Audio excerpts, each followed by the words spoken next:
Estamos no bairro da Gola, na charneca, onde acaba de cair uma avioneta de cerca das 8h30. Estão ainda aqui os bombeiros, a confusão é bastante e sabemos que pelo menos 3 corpos jazem aqui nestes destroços. Alguns deles estão à vista e completamente carbonizados.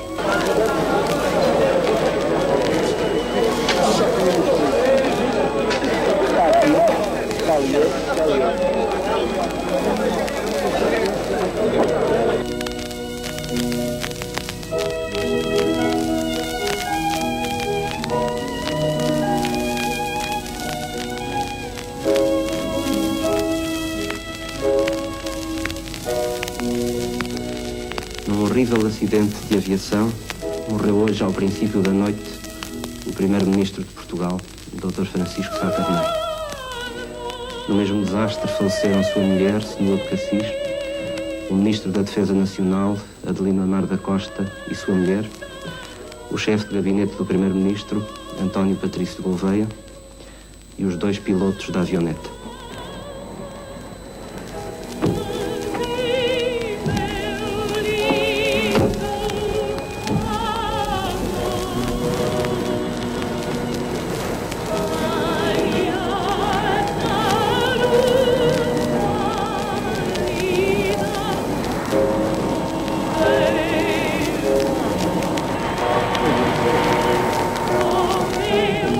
Fomos há poucas horas chocados com a notícia da perda de homens que dedicaram toda a sua vontade, toda a sua capacidade, toda a sua determinação à defesa de Portugal e dos interesses dos portugueses.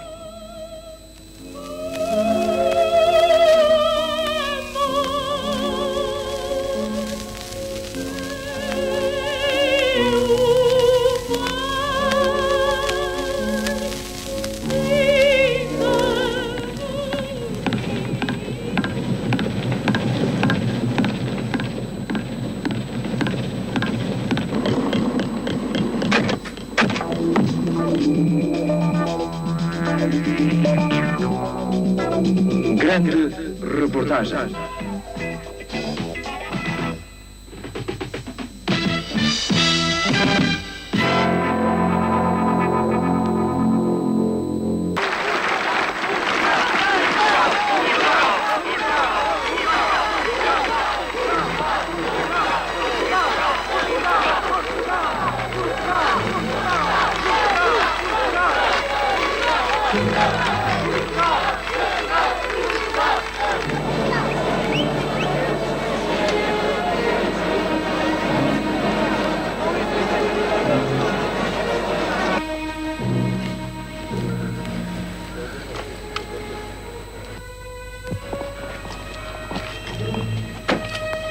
Senhor General Soares Carneiro, quero dar-nos uma primeira reação à notícia da morte do Sr. Primeiro-Ministro. A reação é que Portugal perdeu um grande estadista, Pelo amor de Deus, pá. perdeu um cidadão exemplar e que esta perda será dificilmente colmatada nos tempos mais próximos. Nesta situação, decidi terminar todas as minhas atividades públicas de campanha eleitoral para assegurar a minha contribuição permanente no âmbito das minhas funções específicas como Presidente da República. A perda do Dr. Sá Carneiro vai obrigar o Partido Social Democrata a uma unidade muito maior. Nós estávamos, de certo modo, mal habituados porque tínhamos um líder que era incontestado. O Dr. Sá Carneiro era um homem corajoso e um homem frontal. E é, portanto, esse homem que eu desejo neste momento evocar, curvando-me respeitosamente perante a sua memória, bem como perante a memória daqueles que o acompanhavam. Francisco Sá Carneiro e Adelino Amar da Costa eram 2 homens demasiado vivos para que nós não tenhamos sentido profundamente a sua morte e para que não tenhamos até morrido também um pouco como eles. Adelino Amar da Costa foi um político excepcional. O CDS deve-lhe o máximo que um partido pode dever a um dirigente.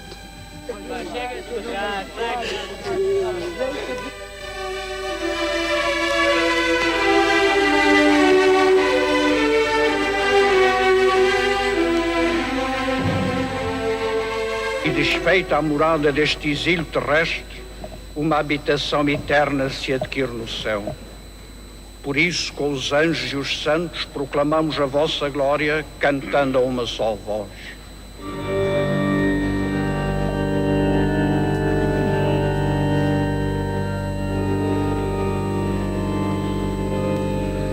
O Governo designou os Ministros da Justiça e dos Transportes e Comunicações para acompanharem os trabalhos da Comissão de Inquérito às causas do acidente, a fim de ficar permanentemente ao corrente dessas diligências e seus resultados. Estou a fazer este movimento para a esquerda. Uma comissão de inquérito iniciou os seus trabalhos com o objetivo disposto no anexo 13 da Convenção sobre a Aviação Civil Internacional. Esta convenção define que este tipo de inquéritos deva ser dirigido fundamentalmente no sentido da prevenção de futuros acidentes, não visando nunca a determinação de culpas ou responsabilidades. A equipa portuguesa de inquérito, presidida pelo Subdiretor-Geral da Aviação Civil, solicitou o concurso das autoridades venezuelanas, país de matrícula do avião, foi também apoiada por empresas ligadas à aviação e teve ainda o suporte dos laboratórios de polícia científica e de tecnologia industrial. Um técnico da Cessna Aircraft, fabricante do avião, deslocou-se a Lisboa, a pedido da Comissão, para fornecimento de dados sobre o aparelho e o seu comportamento.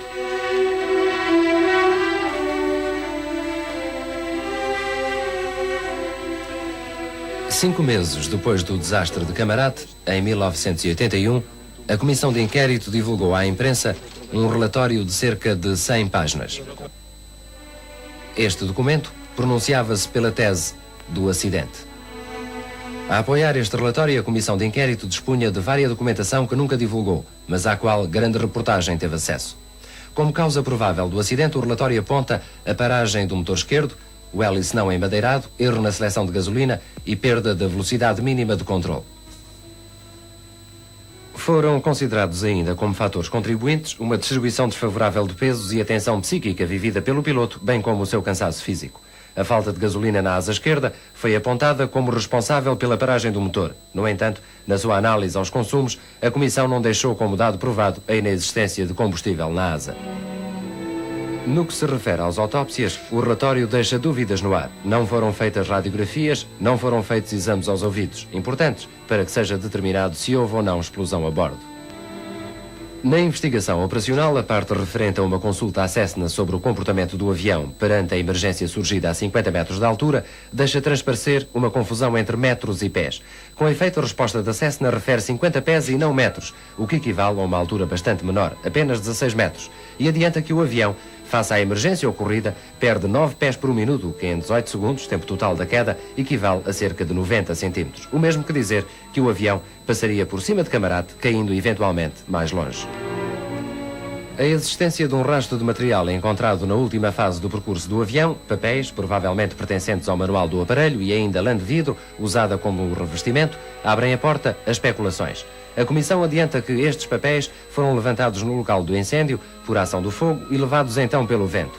Mas as primeiras dúvidas sobre uma eventual explosão a bordo surgem aqui. Alguma imprensa refere um documento assinado por um investigador da Polícia Judiciária em que assinala o rastro de material como começando apenas a 50 metros do fim da pista e arrastando-se por mais 450 metros, distância muito maior do que aquela referida no relatório técnico. O rastro encontrado indicará ele que neste habitáculo do trem da frente terá rebentado um engenho explosivo a quando da recolha das rodas. A versão dos embates do aparelho divulgada pela Comissão é contrariada por depoimentos de moradores na zona do acidente que referem uns pilares ignorados pelos investigadores e desmentem um embate final numa espécie de looping invertido, garantindo que o avião ficou suspenso em ponte entre duas casas antes de arder totalmente. À esquerda, a versão do inquérito. À direita, como dizem as testemunhas. O provável comportamento do piloto, tal como descrito pela Comissão Técnica, colhe mal em alguns dos seus colegas e no seu próprio patrão, que acreditam na sua experiência e competência, estranhando, além de outras coisas, que ele, na sua comunicação final com a torre, não tenha feito nenhum pedido de socorro, nem tenha dito o seco código indicativo de queda iminente, Mayday.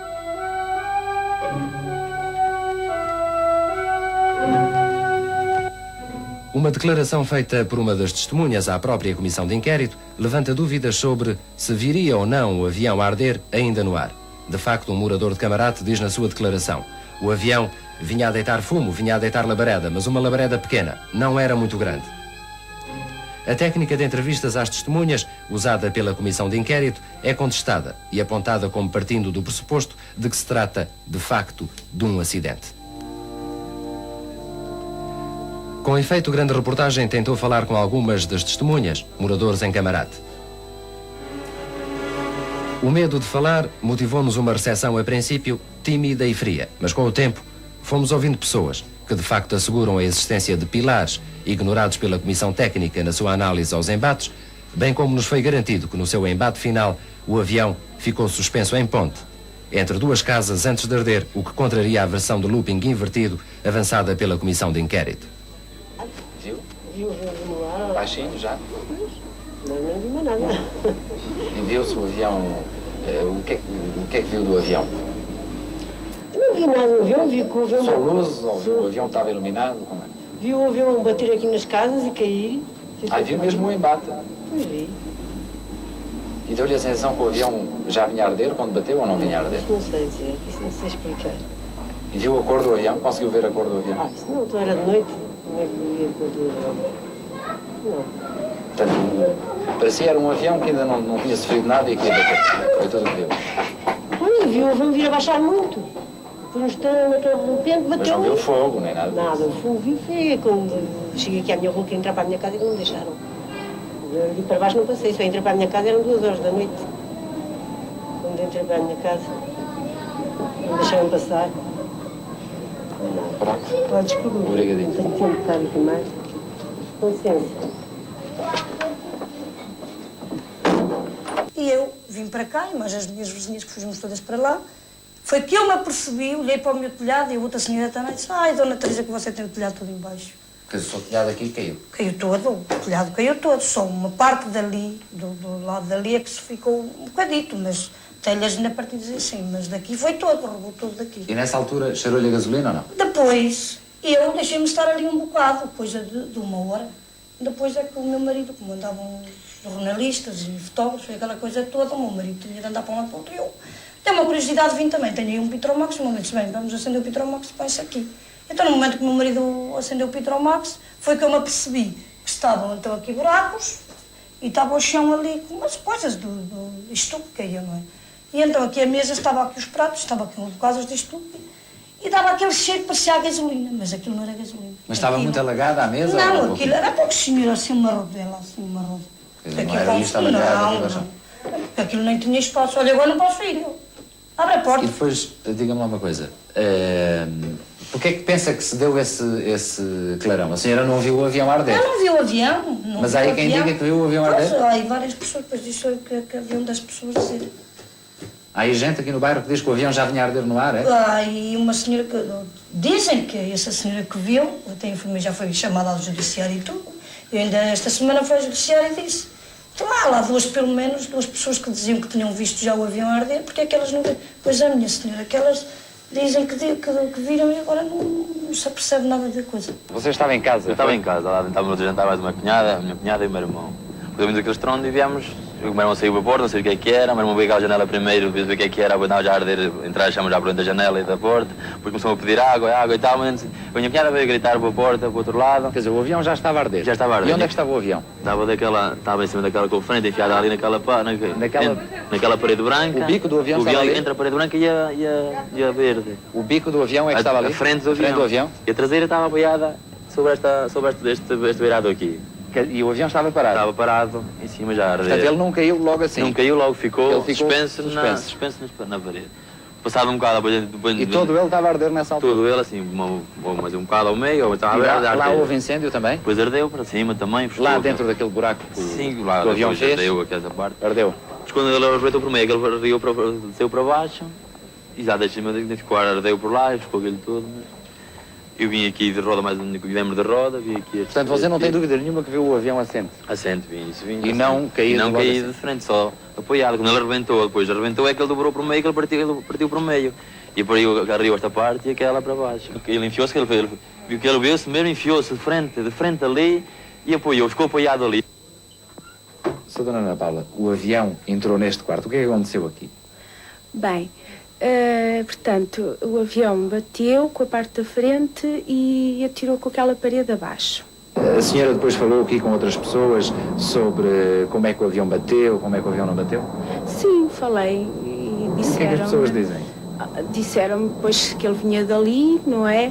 E depois que encaixou, portanto, o bico do avião bateu aqui e depois caiu. As pessoas aí na rua dizem que foi o bico do avião que entrou aqui na sua casa? Sim, dizem todas. E porquê é que depois não dizem à comissão de inquérito assim? Não sei.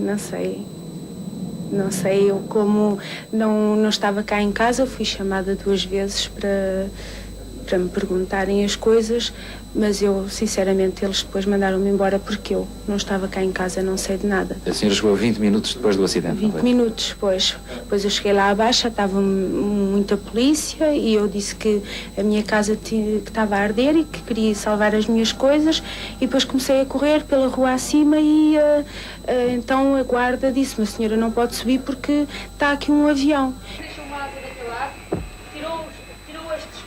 Então como é que foi? O senhor estava aqui embaixo e quando o avião se espetou naquela casa, o senhor não tem dúvidas que ele se espetou de frente? O meu marido estava, mas estava dentro de casa, não estava cá fora. Estava dentro de casa? Estava dentro de casa, mais eu. Então não viu o avião, não viu o avião bater? Eu vi vir o avião. Quando cheguei, ouvi os drones, subi cá acima, quando cheguei em grande já vi. Vi isto aqui à dentro. O senhor só neste tempo de subir a sua escada, quando chegou aí já estava tudo a arder? Estava a arder, eu já estava lá para baixo. O avião aí à frente bateu de frente, sim? Sim, e aí uma asa abateu aquela casa assim para baixo. Portanto, acha que o focinho é que provocou o incêndio na sua casa? O avião. Agora foi o focinho ou se foi o meio ou o que foi, sei que se incendiou aqui, as madeiras estavam cá e ele que se incendiaram os carros, ele que estava todo a arder. Então, Sr. Agostinho, conte-me lá o que é que viu naquela noite do acidente. O que vi não vi, pode ser nada. O que vi foi, ouvi foi um barulho. Onde é que o senhor estava? Eu estava ali dentro, assentado naquele sofá, mais uma filha. Minha mulher estava a lavar a louça do jantar e eu ouvi um barulho mesmo de motor, a trabalhar, pensava que era um avião e era. E eu depois ouvi aqui um grande estrondo, abri a porta, esta porta está aqui, e olho ali para aqui para este lado e vejo o avião aqui em ponte. Nisto vou para dentro, trago a minha mulher e o meu filho foi pôr-os lá à ponta daquela rua. Depois eu volto-me para trás, mas já não vi mais posição nenhuma de avião nenhum. Pronto, eu pensei só foi em tirar coisas cá dentro da casa, tirei a televisão, tirei uma espingarda, tirei diversas coisas que eu tinha aqui dentro. O senhor disse-me que viu o avião em ponto. Venha-me cá explicar onde é que o avião estava em ponto. Estava em ponto aonde? O avião estava com a traseira aqui deste lado e a frente ali àquele lado. Ora bem, o avião já não tinha esta parte. Isso agora não sei. Como é que o senhor viu que era o rádio? Sei que era a parte mais delgada. Era a parte mais delgada, pois a parte mais grossa estava para a parte da frente. E eu via a parte mais delgada, acho que era mesmo a traseira e era. E o senhor depois não reparou mais quanto tempo o avião ainda esteve assim antes de vir para o chão? Eu depois pensei foi tirar a minha mulher e o meu filho dentro de casa e tirar a televisão e tirar muitas coisas que eu tinha dentro de casa. Porque até ainda tinha umas coroas em casa e ele tive de tirar. Está bem. E o avião cá fora bateu aonde, aqui na sua casa? Aqui na minha casa só bateu nos pilares e saltou para ali. Em quais pilares? Naqueles dois que estavam ali. Aí havia uns pilares aqui? Pois. Que vinham daqui de cima? Os pilares estavam ali assentes. E havia 2 barrotes. Porque o pombal já lá não estava só lá. Aqui havia um pombal? Pois, já lá não estava o pombal, só estava aquele estradozinho. O pombal já tinha desaparecido. Quer dizer, era um pombal sem pombos, já não estavam lá os pombos, nada, mas havia a estrutura, é? Pois, e o meu marido... O avião arrancou isso, é? Pois, arrancou o meu marido, como gostava muito de ir lá acima, aquilo andou dia para dia. Diga-me uma coisa, esta mancha aqui era de uma das vigas do pilar? Era estes quadrados que estão aí. E o outro era junto àquele posto de... E esse posto é que virou. Esse posto virou, não é? Só depois que o tempo isso passado é que... Virou o posto e o pilar foi atingido pelo avião? Um ficou feito em bocadinhos aqui embaixo, o outro ficou meio partido. A confirmação da existência dos pilares que a Comissão ignora na sua análise aos embates, mais as referências à posição final de descanso do avião em ponte, entre duas casas, dá corpo à desconfiança de sabotagem. A cauda assente num beiral e o nariz, enfiado numa casa em frente, é consistente com a destruição provocada nas paredes. Nesse caso, o incêndio provocado numa das vivendas seria ou não indicativo de que o nariz do aparelho vinha já a arder no momento em que embateu. E a ser assim, o incêndio do nariz seria ele provocado por um engenho explosivo? Grande reportagem procurou o mecânico que fazia a manutenção do aparelho que caiu em Camarate. Esse homem, além de conhecer o avião mecanicamente, é ele também um piloto. Fomos encontrá-lo no Ribatejo, aos comandos de um avião, trabalhando na monda química. Este tipo de aparelhos não cai porque lhe para um motor à descolagem, garantem uns. Outros, pelo contrário, asseguram que ele tem um comportamento extremamente crítico quando a descolagem perde potência num dos motores, particularmente se for o esquerdo. Pilotos de perícia estrangeiros asseguravam-nos que, com os procedimentos corretos, um Cessna 421A, com uma falha de potência num dos motores, a 50 metros de altura, continuaria a voar num só propulsor, mesmo com o outro não embandeirado. Ao mesmo tempo, nós desafiávamos o piloto mecânico do avião caído em Camarate a fazer connosco essa experiência.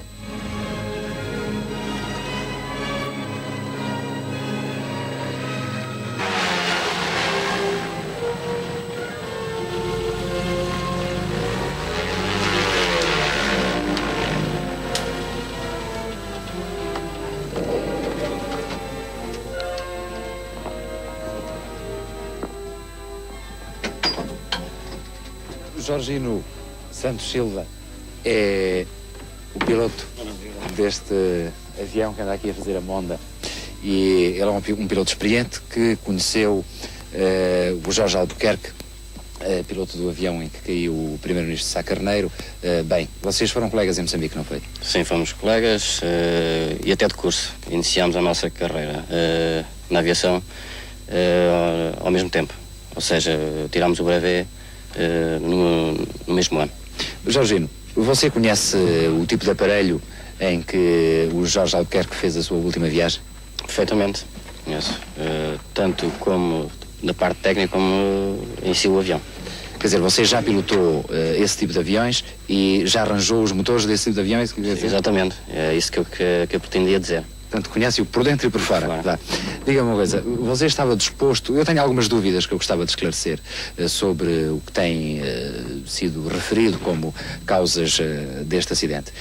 Você importa-se de ir comigo num avião desses?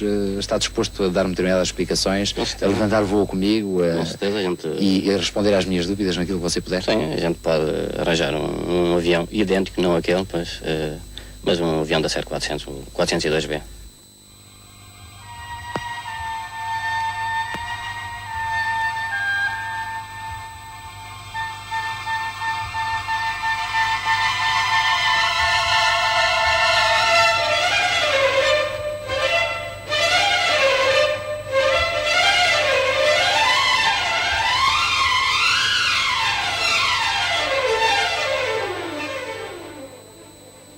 Jorginho Santos Silva, você é o piloto deste avião. É um Cessna tal como aquele em que Sá Carneiro viajou na noite de 4 de dezembro.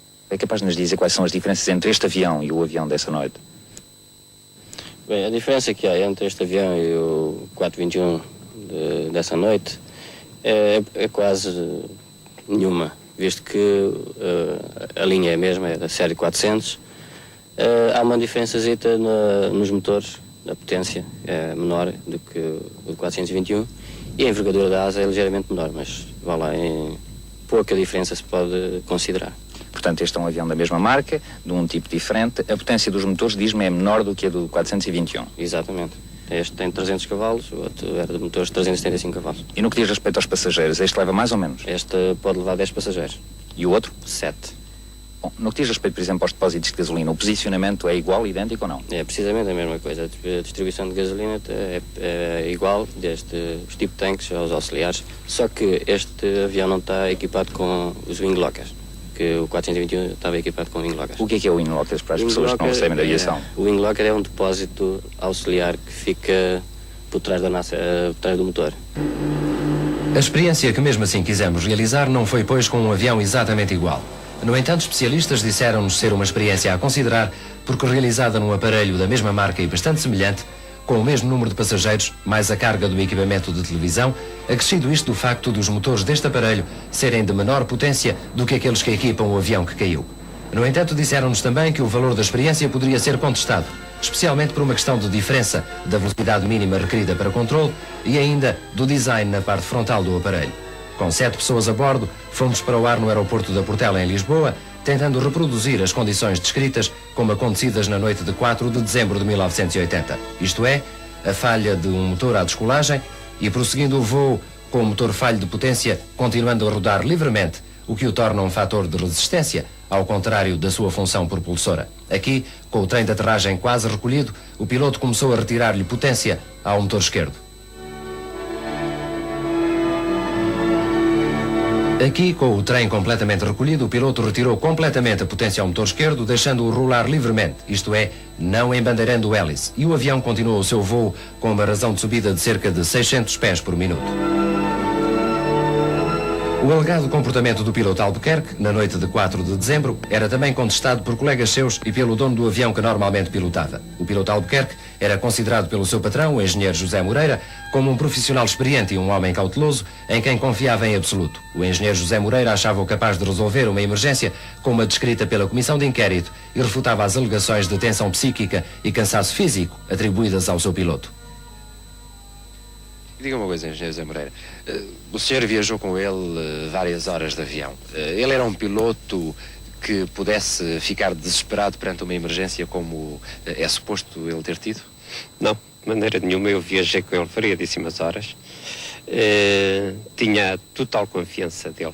Aliás, quem me conhecer sabe perfeitissimamente que eu prezo demasiado a minha vida para não pôr a minha vida e a dos meus nas mãos de qualquer piloto. Na realidade, o Jorge de Albuquerque inspirava-me total confiança. Temos um caso muito típico. Passado pouco tempo de termos este avião, precisámos de ir a Braga. Saímos propositadamente, eu e o meu irmão com os nossos miúdos, para irmos a Braga. Quando chegámos a Braga, foi o próprio Jorge de Albuquerque que, apesar de saber que íamos em viagem de negócio e propositadamente, nos aconselhou a não aterrarmos porque o tempo não oferecia as condições ideais. E nós que saímos de Tires, voltámos a chegar a Tires porque o Jorge de Albuquerque disse exatamente que era melhor não o fazer. Era um homem que estava visivelmente cansado ou não? Não, até porque ele, durante toda a campanha, talvez tivesse sido das vezes em que ele menos pilotou. Nós tínhamos o programa de voos da campanha para conjugar com a nossa vida e nós tivemos sempre o máximo de preocupação em não fazer voos durante este período. Portanto, para eu poder estar disponível, aliás, quero dizer que o voo fatídico foi um voo que já estava completamente fora da campanha. O último voo que estava programado tinha sido da noite anterior, que foi o de ida ao Porto. Portanto, isto foi um voo suplementar que, apesar de tudo, nós, da parte da manhã, do dia do sinistro, ou seja, do dia 4 de dezembro, soubemos que ele se ia executar, mas já completamente fora da campanha. Ele dormiu as horas mais do que suficientes, porque se nós atendermos que ele se deitou por volta das 4 horas, levantou-se meio-dia e tal, portanto, para as horas de voo que ele tinha tido ultimamente, é mais do que suficiente descanso. É uma questão de sensibilidade, penso eu, não mais que isso. Não tenho estudos, fundamentações, absolutamente nada. É uma questão de sensibilidade, eu penso que foi atentado. Camarate. Das vítimas de Camarate, insatisfeitas com o relatório da Comissão Técnica Portuguesa, o Governo resolveu consultar o NTSB, organismo dedicado à investigação de catástrofes e dependente diretamente do Presidente dos Estados Unidos. O relatório das autópsias e as roupas das vítimas foram enviadas para Washington através da Secretaria de Estado norte-americana. Em março de 82, o NTSB enviou um relatório com base na sua própria apreciação à documentação e roupas expedidas. O fogo do pós-despenhamento foi o único fator responsável pelas mortes. A causa das mortes foi asfixia por fumos e monóxido de carbono. Não podemos excluir possibilidade de incêndio no interior do avião, mas não temos dados que apontem para essa possível alternativa. Torna-se útil possuir radiografias do corpo inteiro e dissecação posterior do pescoço para determinação de outras causas. Teria ou não rebentado um engenho explosivo ou incendiário no Cessna 421A despenhado em Camarate? Perante o crescimento das dúvidas na opinião pública, grande reportagem em maio de 82 recorreu então ao homem que é considerado a maior autoridade mundial em investigação de acidentes de aviação. O engenheiro aeronáutico Eric Newton foi durante 33 anos o investigador-chefe do Gabinete de Investigação de Acidentes do governo britânico. Ele próprio, um piloto desde 37, fez um estudo nos últimos 32 anos sobre detecção de sabotagem por explosivo em destroços de aviões.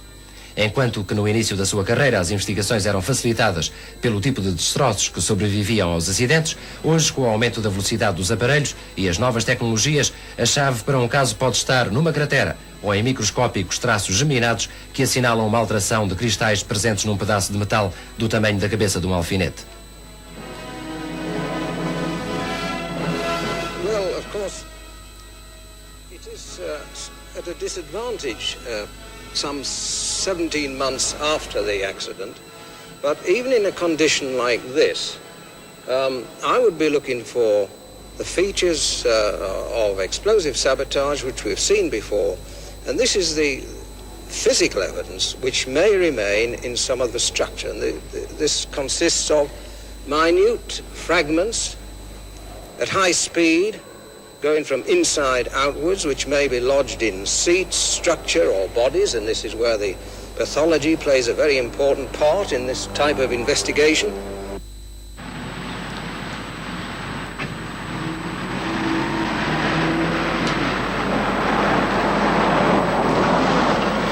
Simultaneamente, grande reportagem submetia o relatório das autópsias ao professor Kenyon Mason, médico que chefiou durante vários anos a Divisão de Patologia de Aviação da RAF, a Força Aérea Britânica.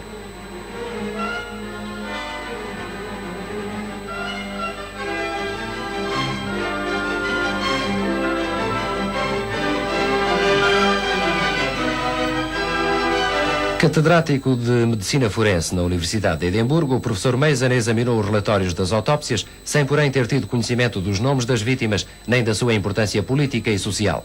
As suas respostas foram as seguintes: temos que concordar com as causas da morte. Não há alternativa com base no material disponível. O piloto era um jovem de perfeita saúde. O copiloto não viveria por muito mais tempo. É incontroverso que não morreram antes do despenhamento.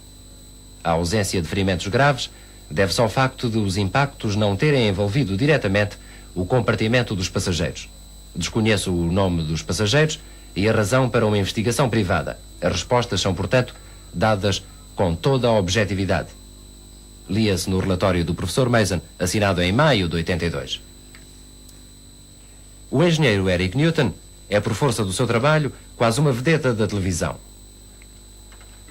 O World in Action e outros grandes programas de informação, quando se debruçam sobre investigações de acidentes aéreos, requerem normalmente aos seus serviços, dada a sua reputação de competência e a objetividade. Ainda há pouco tempo, investigou para a televisão independente britânica um acidente ocorrido em Riad com o Lockheed 1011, uma reportagem do programa World in Action intitulada The Mystery of Flight 163. Também o professor Kenyon Mason é um habitual das câmaras de televisão quando elas focam acidentes de aviação. A sua reputação levou há algum tempo a ser incluído numa reportagem do programa Horizon, da BBC, dedicada aos melhores investigadores de acidentes de aviação e que passou com o título Air Crash Detectives. Investigators have now flown out to begin their searches at the scene. Numa primeira visita a Lisboa, a convite de grande reportagem, em maio de 82, o engenheiro Newton pôde observar os destroços do Cessna caído em Camarate. Tivemos nessa altura a oportunidade de gravar as conclusões a que chegou quanto a ter ou não havido intervenção do engenho explosivo ou incendiário na queda do avião.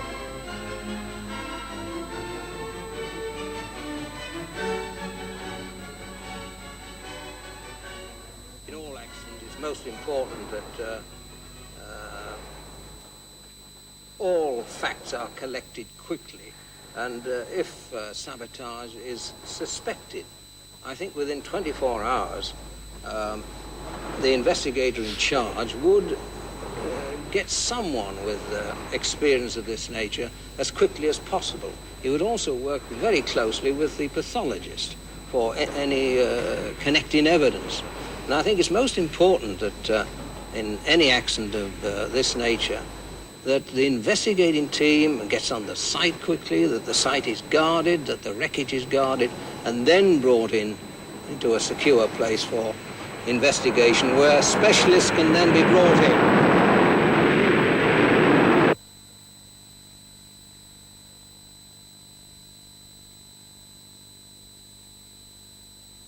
I'm particularly interested in this. This is the combustion heater, a fuel-driven combustion heater, which supplies warm air to the cabin.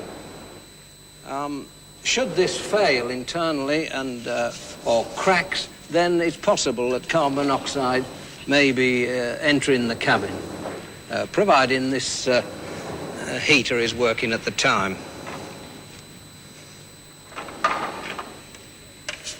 It shows no evidence of hot spots or cracks, and I would think that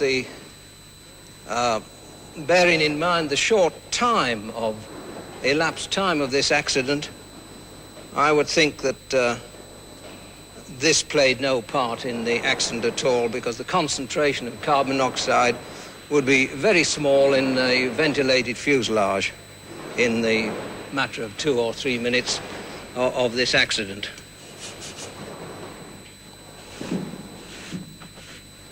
I'm particularly interested in the leading edge of the tailplane because this is an area which could contain evidence, say from an explosion within the fuselage, bits and pieces being blasted outside the fuselage and streaming back and striking the leading edge of the tailplane. So you think if an explosion happened somewhere there, you would have vestiges here? This is a normal place where we would look and where we found it in previous cases, the minute pieces of, even pieces of furnishing, people's clothes, this sort of thing. And so far as I could see, there is nothing except crash impact damage on this tailplane. And the other side is in a similar condition.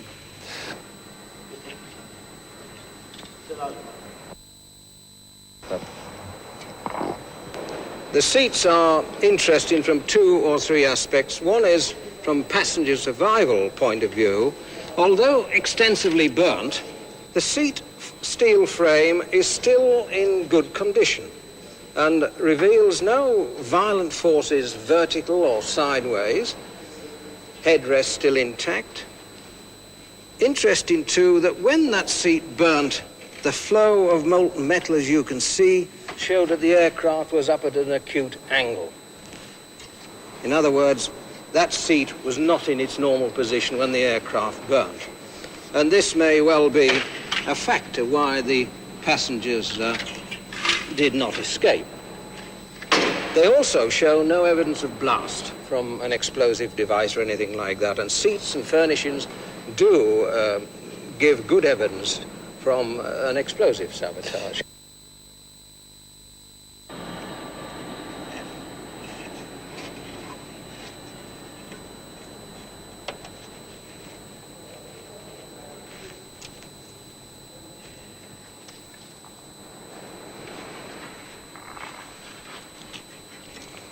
Well, of course, with an aircraft sitting on the ground, this nose wheel bay is open.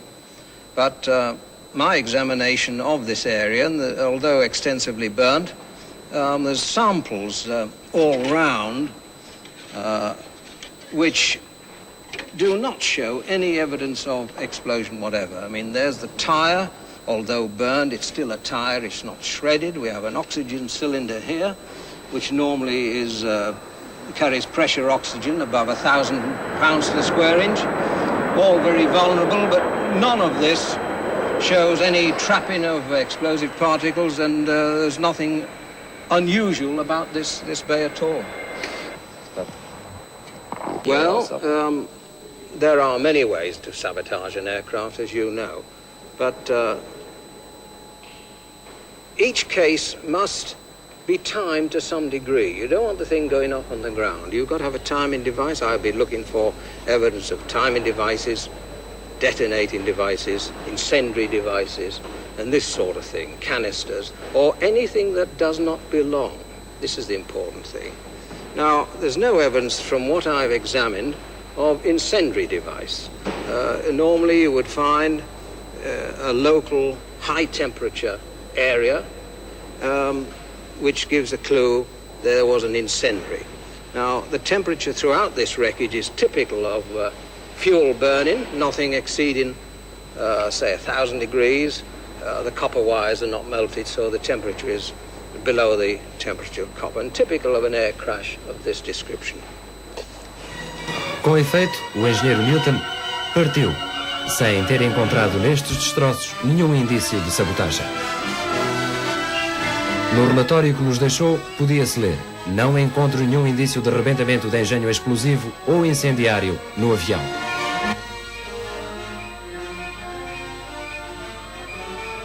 O governo, por seu turno, continuava as suas investigações. A 21 de maio de 82, os americanos do NTSB recebem do governo de Portugal um pedido para que uma comissão fosse deslocada a Lisboa com o intuito de proceder a nova investigação sobre o caso Camarate.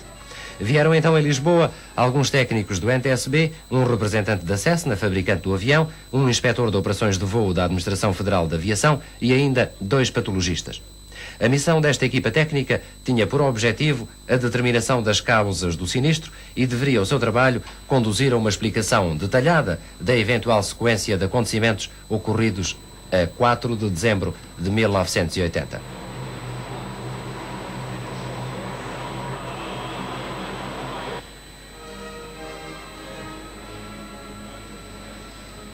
Ao fim de cerca de uma semana de trabalhos no aeroporto de Lisboa, produziram um relatório que pretendia a mesma tese dos investigadores portugueses.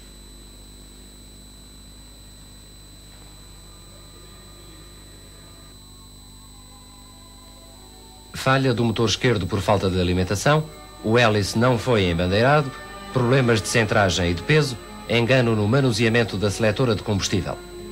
Os médicos patologistas não veem interesse em exumar corpos. Entretanto, e por nova insistência das famílias das vítimas de Camarate, procede-se à exumação dos corpos do piloto e do copiloto.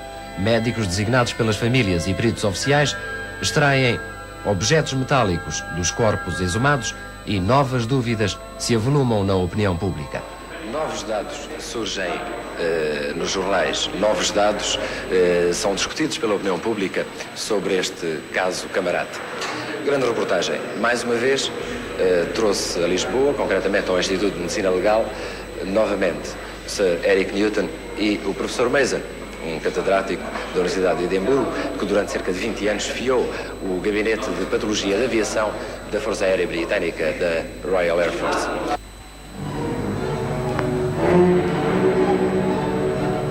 Dada a existência de um despacho do Procurador-Geral da República, abrindo um inquérito público ao caso Camarate, Grande Reportagem requereu para os seus técnicos acesso ao material recolhido pelos peritos oficiais e os objetos metálicos retirados pelos médicos portugueses puderam então ser observados pelo engenheiro Eric Newton.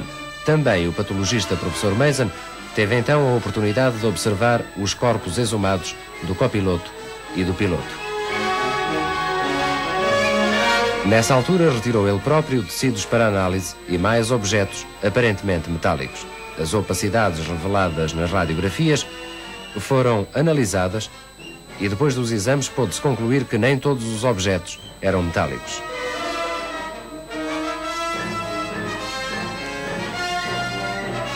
Alguns dos objetos, de consistência aparentemente plástica, puderam ser comparados a elementos do próprio avião. Este objeto, que está na imagem, intrigou particularmente o engenheiro Newton, que o mandou seccionar e examinar com os restantes objetos em microscópio óptico e eletrónico. Os técnicos trazidos por Grande Reportagem recolheram os seus elementos independentemente de uma outra investigação que decorria oficialmente designada pelo governo.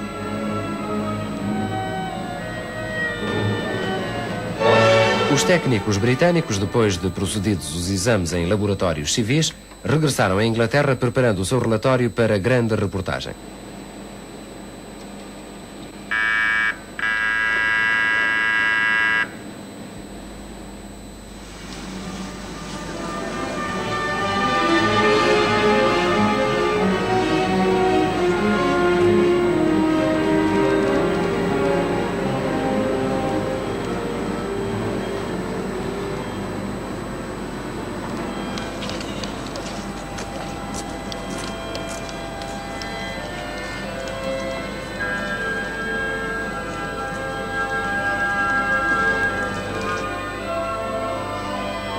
Depois de 2 visitas do professor Ken Mason a Lisboa, onde teve a oportunidade de examinar as roupas e os corpos exumados, viemos nós a Edimburgo. Viemos à Escola de Medicina Forense da Universidade de Edimburgo, uma das universidades de medicina mais conceituadas em todo o mundo. O professor Mason falou-nos sobre o que fez em Lisboa e que conclusões tirou dos seus exames. Nessa altura, foi-nos entregue o seu relatório e o professor Mason resumiu numa entrevista as conclusões a que chegou sobre o rebentamento ou não de um engenho explosivo no avião de Camarate. I have been looking for explosive sabotage, and so from my experience of this, the most important thing to look for, of course, is metallic fragments that are present in the bodies, if one can find them, and for any other evidence that might appear, particularly, of course, things like flailing of the limbs being fractured as a result of blast injuries to the lungs and such like things. These are what I was really hoping to find. Indeed, absence of fractures have been material of speculation on this case. What do you think about that? It's perfectly true that a lot of people say that people who say are very drunk are liable to fracture their limbs less than somebody who falls down who's not drunk. Now, in this particular case, what we've got, the one thing that's absolutely certain in this case is that all the occupants were alive at the time there was a crash. So therefore there is no suggestion that the lack of fractures was due to their being dead. Equally, of course, there's no evidence at all, really, that of unconsciousness. We can't, I couldn't produce any evidence like that, but there is no evidence. If you look at the accident story, then there's a perfectly good history of a relatively minor succession of impacts which would decelerate the aircraft, not in one great, enormous impact, but in a series of impacts, and I think that on the whole this is quite compatible with the fact that there are no limb fractures in the people. And that would also explain few injuries apart from fractures? Yes, I think this would explain, certainly this would explain such things as there being virtually no rib injuries, this sort of thing, and no severe head injuries, and this would be perfectly adequately explained. Well, no fractures, no big injuries. Why did the occupants not escape? Do you have an opinion about that? Well, there were some injuries. I think if one looks at the original autopsy protocols, one of the significant findings is that there was a hemorrhage outside the brain of the pilot. Now, it's perfectly true that this could be caused either as a result of heat in the fire, or it could be caused by injury before the fire.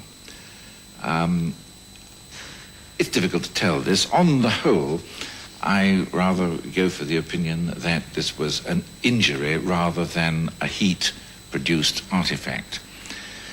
So therefore, we've got some injury in the pilot. Now, we've also got some injuries in one of the passengers. That is fractures of the arm bones, which again were put down, and I think quite reasonably, by the original pathologists. They were put down to heat. Now again, they may be due to heat, but it's not necessarily due to heat. And I think that it's quite possible that this particular passenger was flung forward, and that as she hit the seat in front of her, because she was in a forward seat and she was facing a rearward-facing seat, then she may have broken her arms in this way. It's interesting that the passenger who was in the rearward-facing seat just in front of her also sustained an injury to the front of her face, which is unlikely in a person in a rearward-facing seat. And so I think that this is some corroboration of the fact that perhaps this passenger was thrown forward. So there are some injuries there. It isn't a completely non-injurious thing. However, what you asked was, why didn't they escape? Well, the pilot, as I say, may well have been suffering from concussion. If this, as I believe, this head injury happened during the crash, then he would have probably been concussed and not able to escape. The other passengers, well, I think that this was such a disorientating type of accident. It had so many impacts in it. They were certainly at one stage certainly vertical, if not upside down. I think they must have been extremely disorientated in the dark. Some of them may not have even been belted in because some of the belts were found to be undone. And I think that, again, you can really say that this is a matter of disorientation. You don't have to find anything else other than disorientation. Professor, what is the significance of carbon monoxide breathing levels in this case? Well, in this case, I have absolutely no doubts that these carbon monoxide levels were due to being exposed to fire. This is by far the commonest cause of a raised carbon monoxide level in the blood in people who are involved in accidents. But even if you doubt that, then we have we can take this as being corroborative evidence of what is incontrovertible, and that is that there was evidence of inhalation of fire products in the passengers. This was observed in the first postmortems, and it was still evident, quite clearly evident, in the tissues that I was able to examine from the pilot 2 years after the accident. Professor Mason, metallic fragments were shown in X-rays that have been done on the exhumed bodies. You had the opportunity to see these metallic fragments, and you also collect dust or whatever you did from the pilot's feet. What do you have to say about that? Well, I think the metallic fragments were, or let's not call them metallic fragments, let's call them radio-opaque fragments first. They were divided into two categories. One of them were quite big, that you could pick up, you could see with forceps. And indeed, I collected at least one fairly large piece from one of the cadavers. Now, these were examined by Mr. Newton, not by me, but certainly the ones I handed him, I thought these looked like pieces of aeroplane, not like pieces of an explosive device. The very small radio-opaque dust-like particles that I saw, I was interested in these because, in fact, they were different. They were different from anything else there was there, and so I took quite a lot of trouble looking at these. I don't think, in fact, that I would have had so much or put so much significance on them if I had examined the clothing before I had seen this, because the clothing was, in fact, full of dusty particles like this. It was clearly aluminium dust. Entretanto, o engenheiro Newton entregava-nos o seu próprio relatório definindo o seu âmbito. O objetivo da minha investigação foi determinar, a partir dos dados disponíveis, se houve ou não uma sabotagem por explosivos, causando ou contribuindo para este acidente. Numa entrevista, Newton resumiu os resultados do seu trabalho.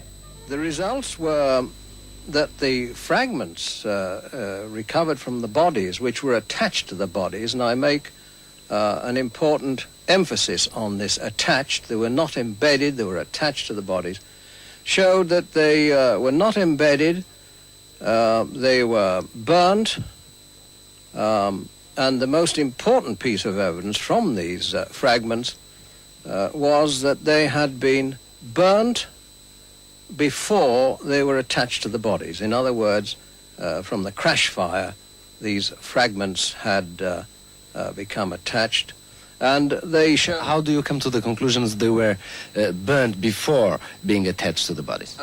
This was quite obvious from microscopic examination, that the pieces of metallic fragments had melted before they were attached to the bodies, and they hadn't melted on the bodies, put it this way. And these fragments were very similar to fragments I found in the remains of the burnt clothing, both of the passengers and the pilots.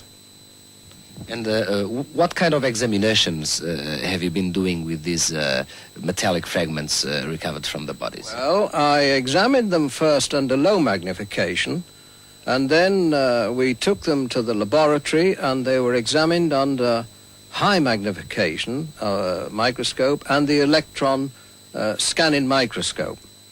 And this not only showed us minute detail, but it was also capable of establishing the material specification.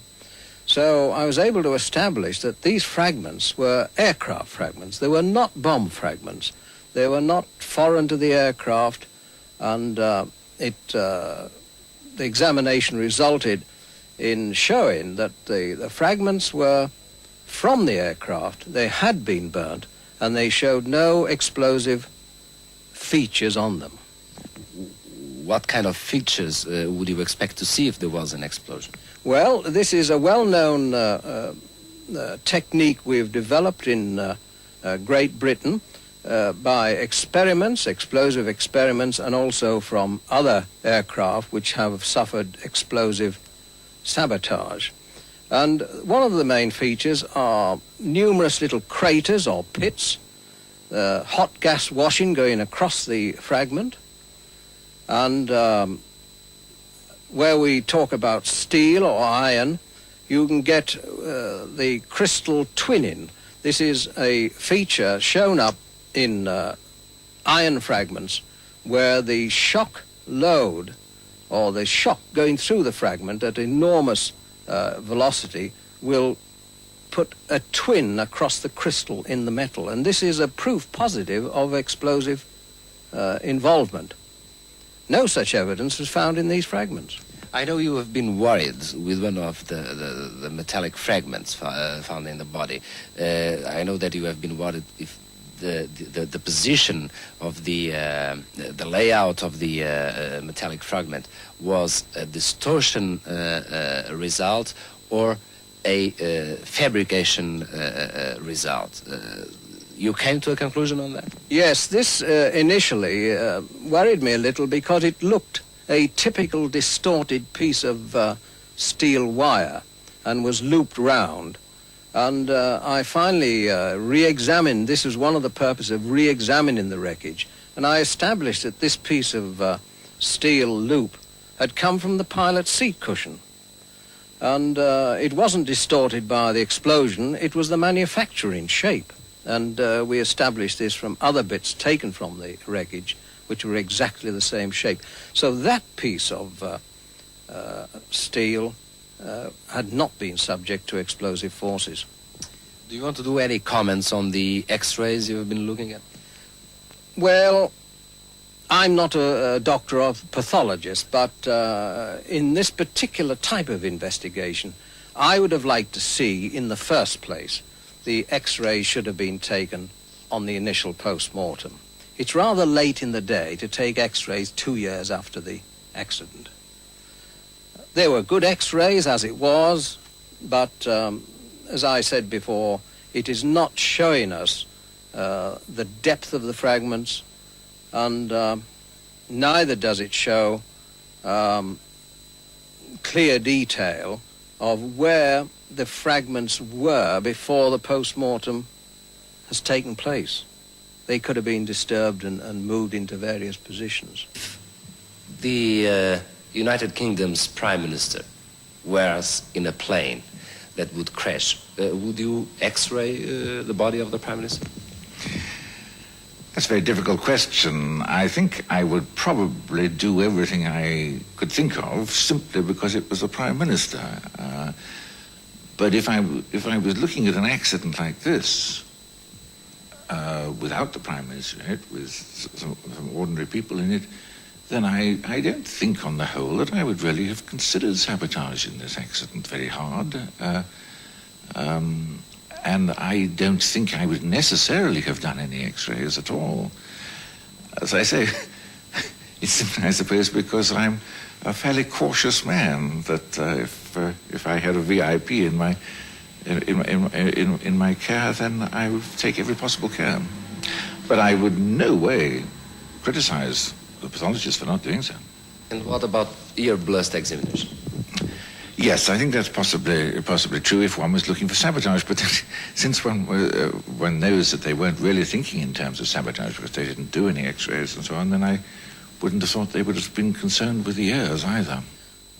I can only express my opinion on this, but I do know now that the Prime Minister was involved and an important person on board this aircraft.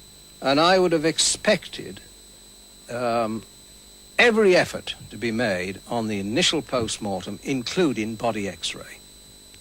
Mr. Newton, what is, in the end, your opinion on all this?